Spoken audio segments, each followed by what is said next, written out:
Olá, companheiras, olá, companheiros, saudações petistas. Sejam muito bem-vindas e muito bem-vindos de volta a mais uma edição do podcast Em Tempos de Guerra, a Esperança é Vermelha, primeira edição do ano de 2024. Hoje é sexta-feira, dia 9 de fevereiro, véspera de carnaval. Eu sou o Patrick e toco a conversa junto com vocês. Na edição de hoje, falamos de carnaval e do aniversário de 44 anos do Partido dos Trabalhadores e das Trabalhadoras. O companheiro Walter Pomar fala da situação política da região e também o cenário internacional. A companheira Ivonete Cruz comenta a realização da CONAE, a Conferência Nacional de Educação. E já começamos o ano falando de eleições 2024. Ao longo dos próximos dias, semanas e meses, vai falar das perspectivas para o PT nas principais cidades e capitais do país. Começamos hoje ouvindo o companheiro Tadeu, que fala para a gente lá de Aracaju.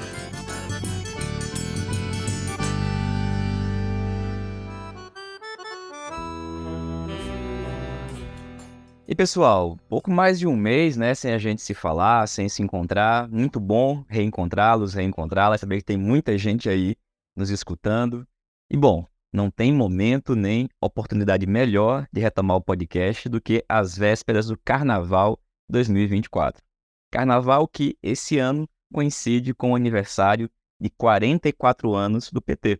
Pois é, foi no dia 10 de fevereiro do ano de 1980, em São Paulo, que foi fundado o Partido dos Trabalhadores e das Trabalhadoras.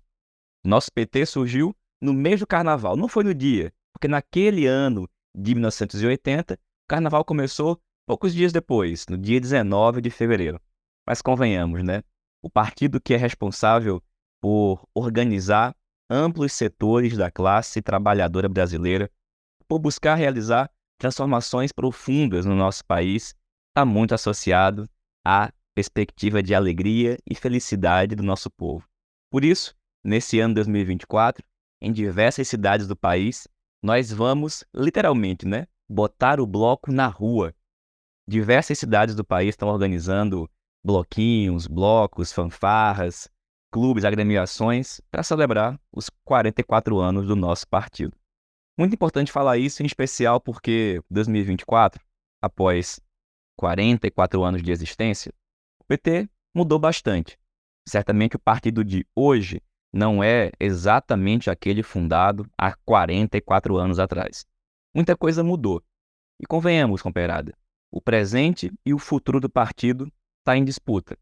A sua linha política, aquilo que o PT é, deve e precisa ser, são questões da ordem do dia. Nós iniciamos agora um novo governo petista, o terceiro mandato do presidente Lula, cheio de perspectivas, sonhos, esperanças, mas também repletos de desafios, com muitas dificuldades. E como nós falamos desde que começamos o nosso podcast, quando a classe trabalhadora está organizada, as possibilidades e condições de realizar mudanças são muito maiores. Esperamos que nesse ano de 2024 tenhamos condições e possibilidades de fazer muita luta social, muita mobilização popular para ajudar no sucesso e no êxito desse governo do presidente Lula. Um governo que está em disputa, cada vez mais acirrada, em disputa com o centrão, com a direita tradicional, com a extrema-direita, e que nós temos que defender, e defender para que ele possa cada vez mais melhorar, cada vez mais ir para a esquerda e conseguir realizar transformações profundas, reformas estruturais no nosso país. É isso que a gente quer. 44 anos de um partido que tenha não um grande passado pela frente, mas um futuro muito melhor para a classe trabalhadora brasileira. Viva os 44 anos do PT e vamos ter um ótimo carnaval. E dito isso, já começamos a edição de hoje falando de alguns dos fatos mais importantes da conjuntura desses últimos dias, dessa semana, né? Primeiro que começamos há poucos dias com a abertura, né, do ano legislativo no Congresso Nacional, um discurso repleto de ameaças veladas e algumas muito diretas por parte do presidente da Câmara, o senhor Arthur Lira. O seu desejo e ambição de transformar o sistema de governo brasileiro em uma espécie de semi-presidencialismo ou semi-parlamentarismo não acabou. Pelo contrário. E a sua ambição de abocanhar mais espaços do governo Lula e de colocar os seus lá dentro, além de tomar de conta do orçamento nacional, cresceu muito. Foi esse o recado dado pelo Lira. E a gente, portanto, tem que reagir a isso. O governo Lula, o Partido dos Trabalhadores, os movimentos sociais, populares, sindicais, tem que reagir a essas ameaças. Porque a disputa que começou desde o início do governo Lula continua se estendendo. E o espaço da esquerda no governo tem que crescer nesse ano de 2024. Vai ser assim que a gente vai poder, daqui a pouco, lá na frente, nas eleições municipais, colher importantes vitórias. E por falar nisso, não podemos esquecer que um dos grandes adversários a serem enfrentados e derrotados é a extrema-direita. E esta semana, setores da extrema-direita foram finalmente localizados por uma medida mais intensa, digamos assim. Todo mundo acompanhou a repercussão das decisões do Supremo Tribunal Federal em relação aos golpistas do 8 de janeiro de 2023. Diversos militares, ex-membros do governo Bolsonaro, o próprio Bolsonaro, o ex-candidato a vice-presidente, ex-ministro do governo, o general Braga Neto, entre diversos outros responsáveis por organizar o golpe de 8 de janeiro, a tentativa de golpe, agora tiveram diversos mandados de busca e apreensão, mandados de prisão e algumas medidas restritivas de direito, como, por exemplo, a entrega do passaporte. Ao longo dos últimos dias, diversas medidas foram tomadas e executadas. Demorou bastante. Só que essas medidas, insistimos, são muito importantes, mas não podem ser as definitivas. Um ano se passou do 8 de janeiro. E somente agora, figuras como essas estão finalmente tendo algum tipo de punição ou de perspectiva. Mas o fato é que muito mais tem que ser feito. Esses golpistas têm que ir para a cadeia e têm que responder pelos crimes que praticaram. Somente assim a gente pode ter, de fato, a possibilidade de dizer que algum tipo de justiça foi feita. Porque senão, esses sujeitos vão conseguir algum tipo de anistia. E como a gente falou tanto em 2023, anistia para eles, não. E bom, sabendo que esse é o cenário aqui no Brasil, a gente começa o ano, com muita informação, com muita coisa, é importante saber também e ter uma opinião acerca do cenário na região, na América Latina, Caribe e também o cenário de conjunto da política internacional. E para isso, nós convidamos o nosso companheiro Walter Pomar. Olá, Patrick. Olá, ouvintes do podcast. Bom, como todos vocês, eu terei 2 bons motivos adicionais para festejar o Carnaval esse ano. O primeiro motivo é que sábado, dia 10 de fevereiro, além de ser o início oficial do Carnaval, também é a data de aniversário dos 44 anos do PT.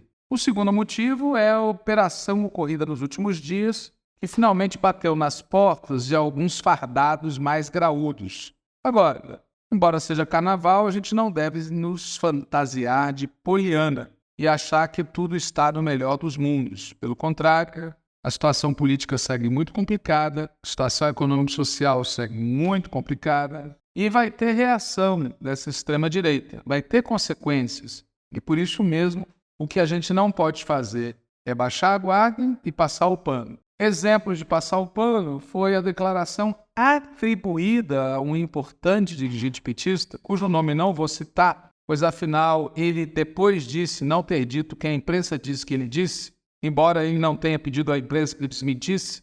O fato é que atribuíram a ele a ideia de que não se pode, abre aspas, espetacularizar, fecha aspas. Eu também estou de acordo. Nós devemos respeitar o devido processo legal, incluindo aí tudo aquilo a que Lula e o PT não tiveram direito. E devemos ser contra o método do espetáculo. Mas, no caso do Cavernícola e da sua gangue, não está tendo nem espetáculo nem atropelo. Muito antes, pelo contrário. Eu peço a vocês que imaginem o que teria ocorrido se os fatos fossem o oposto. se a esquerda tivesse perdido a eleição de 2022 e se, no dia 8 de janeiro, fossem pessoas de esquerda que tivessem atacado aqueles prédios. Pergunto a vocês, demoraria 1 ano e 1 mês para que pedissem o passaporte do nosso presidente? Convenhamos. Outro caso em que se está passando o pano é a reação de um ex-governador petista, todo satisfeito com o fato de que alguns comandantes militares, mesmo sabendo do golpe, não embarcaram nele. É muito apropriado chamar a atenção para esse fato, mas não para ficar satisfeito com ele, mas sim para apontar a ocorrência de um crime. A obrigação desses generais era ter dado voz de prisão aos golpistas e não esperar quietos na suposição de que daria errado, ou ainda esperar quietos e, se desse certo, embarcar no golpe. Prevaricação golpista também é golpismo. Finalmente, um terceiro caso em que se passa o pano é o daqueles que dizem que o discurso feito pelo general senador Hamilton Mourão, no dia 8 de fevereiro de 2024, é apenas o exercício da liberdade de expressão.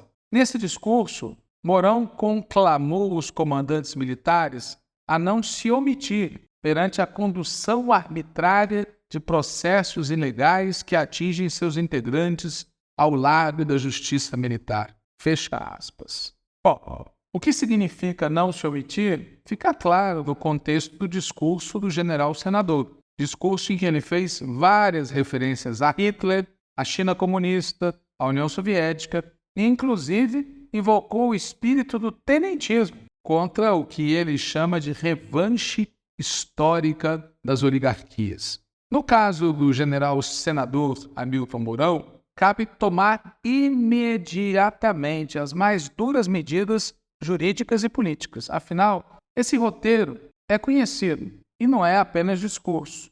Em 2022, cá entre nós, a cúpula das Forças Armadas era golpista. A divisão entre eles estava entre os que achavam que se devia fazer o golpe imediatamente e aqueles que achavam que naquelas condições um golpe não daria certo. Em 2023, a cúpula das Forças Armadas acobertou, com apoio ativo do ministro da Defesa, José Múcio, a articulação da intentona de 8 de janeiro. E agora, em 2024, quando a Polícia Federal bate na porta de uma parte dos golpistas fardados, de uma pequena parte, o senador-general pede uma reação dos comandantes militares. E ele pede essa reação porque ele sabe que uma parcela expressiva desses comandantes é golpista por natureza. Portanto, temos que reagir. E a reação inclui também a demissão do ministro da Defesa. Cá entre nós, basta de passar o pano nesse cidadão. Nós já sabemos o que ele defende, a quem ele defende. E ele não é ministro da Defesa do nosso país. Ele é um ministro indicado pelos militares para satisfazer os militares. Nós estamos falando que é preciso guarda alta e não passar o pano, não apenas pelo que está ocorrendo aqui no Brasil, mas também pelo que está ocorrendo no mundo. Vamos lembrar que prossegue a guerra na Ucrânia, que a Europa está sendo palco de manifestações e terá eleição daqui a alguns meses em que a extrema-direita tem a possibilidade de vencer em vários momentos importantes. Tem o genocídio contra o povo palestino, que prossegue. Nós estamos falando de cerca de 30 mil pessoas que foram assassinadas, civis, em grande maioria crianças, foram assassinadas pelo Estado de Israel. E, apesar disso, ainda há quem proteja o sionismo. Aqui no nosso continente, tem uma operação golpista contra o governo Petro na Colômbia. Não começou agora e não vai terminar agora. Gustavo Petro chamou recentemente uma manifestação popular, mais uma, para defender o seu governo. Tivemos também, recentemente, no dia 4 de fevereiro, a eleição do Nayib Bukele.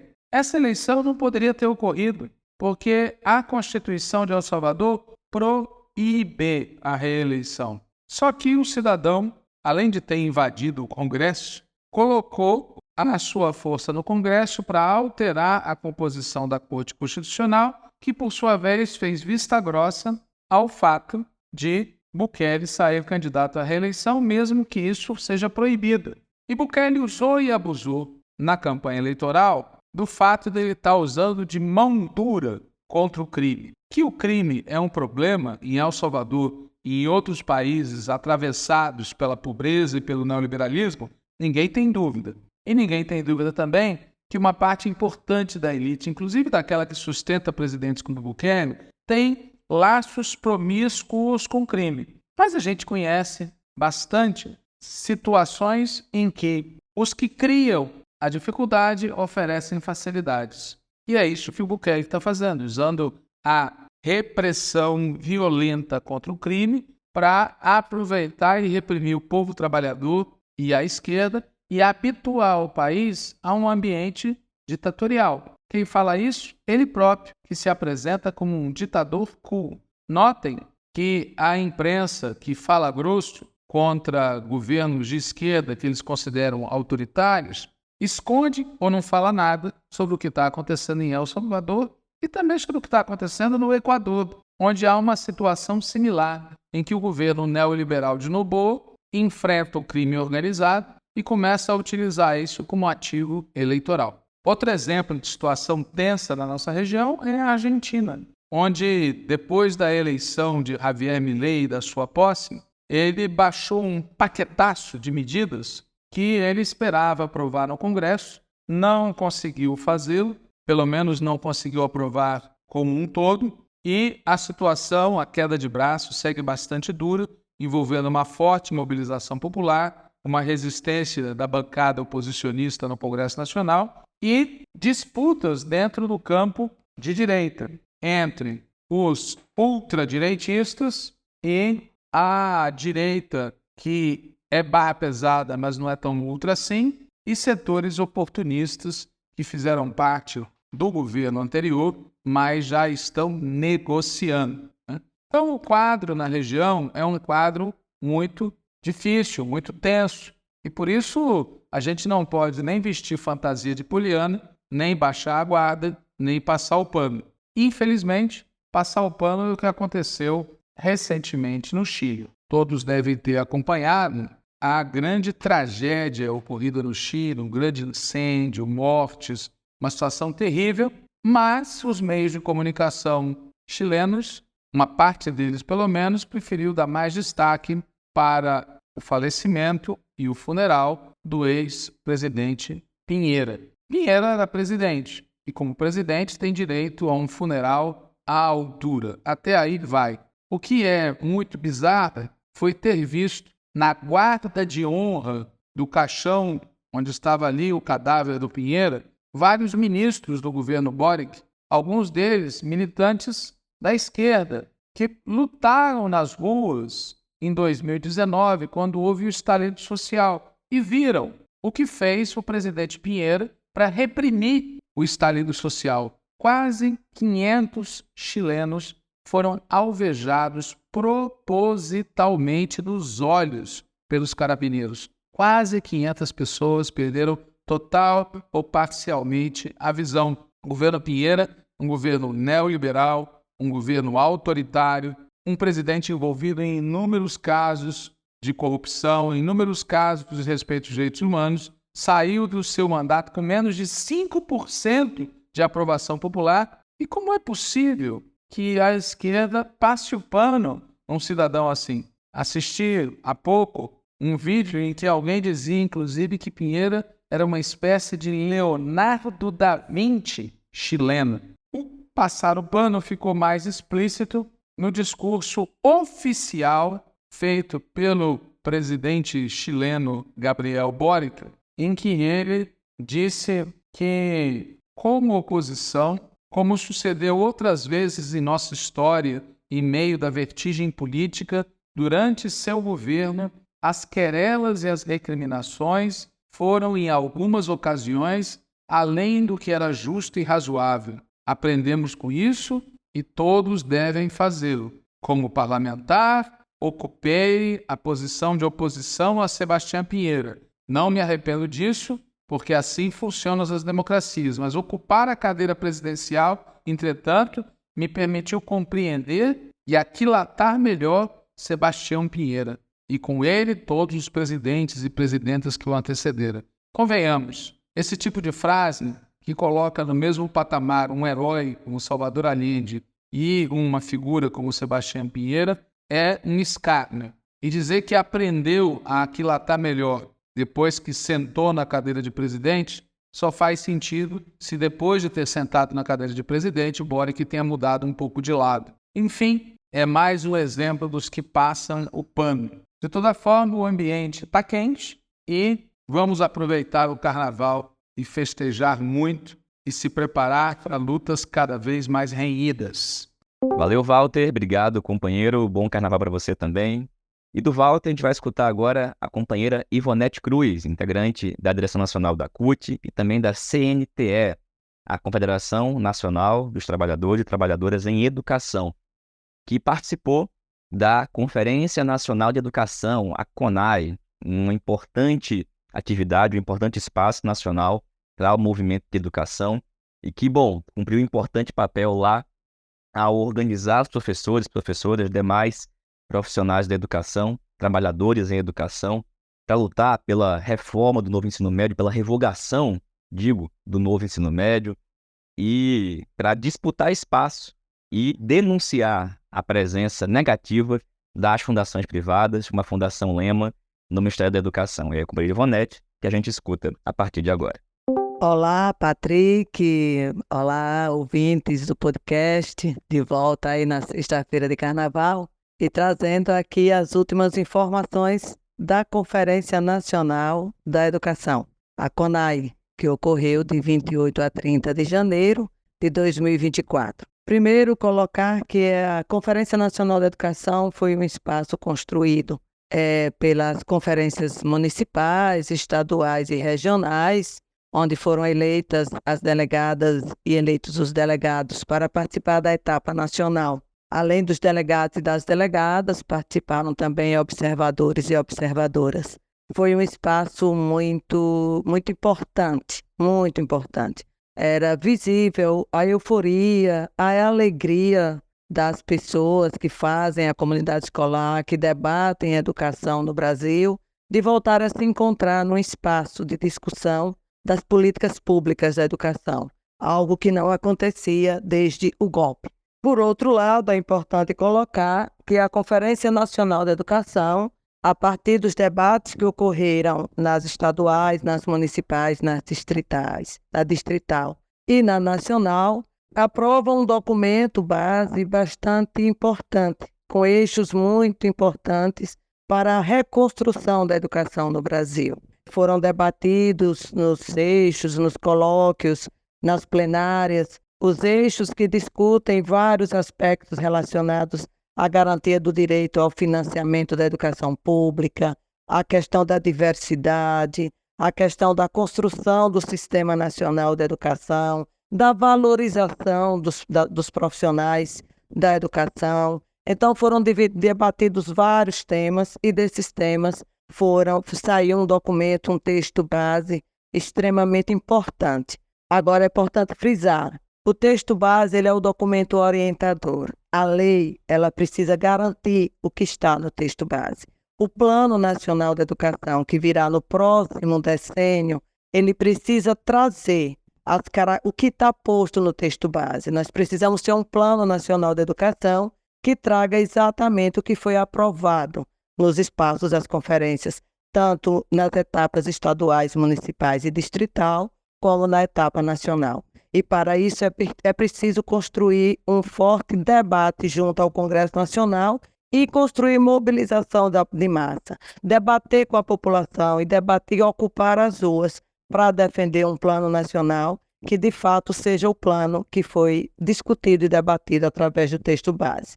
E para encerrar, dizer que a Conferência Nacional da Educação também foi um espaço onde nós levamos pautas importantíssimas. Em vários momentos foi ecoado o grito do revoga o novo ensino médio, essa contra-reforma que desmontou a educação básica. Em vários momentos foi colocado, revoga esse modelo, em vários momentos em que o ministro esteve presente. E dizer que o momento auge, o momento forte da CONAE foi no último dia durante a presença do ministro da Educação, com a presença do presidente Lula, quando todo aquele público começou a gritar: fora Lehman, fora Lehman. Lehman é o empresário que hoje domina a política pública no Ministério da Educação. Nós temos um MEC que tem como política a ideologia privatista e defendida pela Fundação Lehman e pelo Todos pela Educação. Então, esse foi o grande recado no último dia da CONAI: fora Lehman, fora Lehman, fora Lehman. O recado foi dado ao ministro da Educação e ao nosso presidente, Luiz Inácio Lula da Silva. Tchau, tchau, abraço, bom carnaval. Valeu, Ivonete, obrigado, companheira, e bom carnaval para você. E mais do que isso, né, a companheira Ivonete também esse ano está como pré-candidata a vereadora na cidade de Aracaju, lá em Sergipe. Boas festas e boa preparação para essa grande tarefa, companheira. E falando em Aracaju, é de lá que a gente vai escutar também o companheiro Tadeu. O Tadeu vai falar para a gente do cenário e das perspectivas para o PT em Aracaju. A nossa ideia, como nós fizemos em 2020, em 2022, é, no ano eleitoral, conseguir municiar o conjunto da militância petista em todo o país de informação. As pessoas têm que saber o que está acontecendo na maior quantidade possível de locais. Qual que é a tática que o PT está executando e colocando em prática nas grandes cidades, nas médias cidades, nas capitais do país? Vamos passar, portanto, aqui meses trazendo o máximo de informações possível. E já começamos agora ouvindo o companheiro Tadeu, que fala para a gente das perspectivas para a cidade de Aracaju. Vamos lá, Patrick, gostei da pergunta, tem muita dúvida, pois é. Tá em disputa essa tática, mas formou-se uma maioria na direção e na base do partido. Essa maioria está buscando diálogos com todas as tendências, demais candidaturas inscritas, para conseguir unificar mais rapidamente o partido numa tática de oposição aos governos neoliberais de Edivaldo Nogueira, prefeito da capital, e de Fábio Metidieri, governador do estado. Mas as tendências, a articulação de esquerda, resistência socialista e esquerda popular socialista vêm se reunindo, né, desde o final do ano, e construíram uma tática que, em síntese, significou: a companheira Ana Lúcia, ex-deputada estadual, vice-presidenta estadual do PT Sergipe, buscou a companheira Eliane Aquino, que hoje coordena no Ministério do Desenvolvimento Social, com Wellington Dias, o programa Fome Zero, né, Bolsa Família. A companheira pediu um tempo, mas informou publicamente que, por motivos pessoais, ela não pode assumir a tarefa de ser candidata de oposição aos governos neoliberais de Fábio Metidieri e de Edivaldo Nogueira. A gente tem total solidariedade e respeito ao limite informado pela companheira Eliane. Ela fez, inclusive, isso de público, né, num programa de rádio. Então, assim, toda a nossa solidariedade.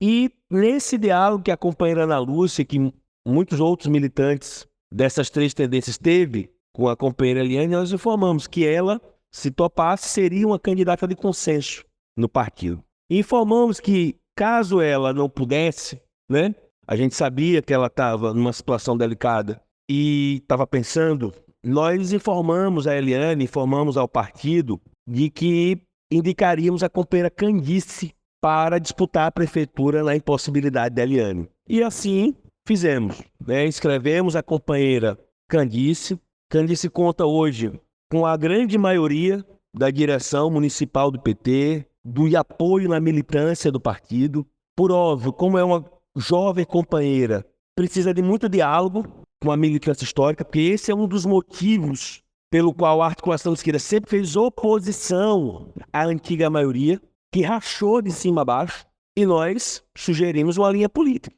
Em novembro de 2023, o Congresso da tendência petista à articulação de esquerda aprovou uma linha política. O PT deve ser oposição aos governos neoliberais de Edivaldo e Fábio Metidieri, prefeito e governador de Aracaju e Sergipe. Tinha que acabar com aquela vacilação que existia em setores do partido de ficar dançando, pulando em bloco, com afago, chamando o governador de meu querido. Nas reuniões do partido ficava governo neoliberal, governador fascista, mas olhava para o cara no espaço público, meu querido, abriu um sorriso. Era uma coisa esquizofrênica. A gente conversou com o companheiro Rogério Carvalho, com o presidente João Daniel, com o companheiro Camilo, e falamos, a articulação de esquerda está disposta a formar uma maioria em prol do PT de Aracaju ter uma candidatura de oposição.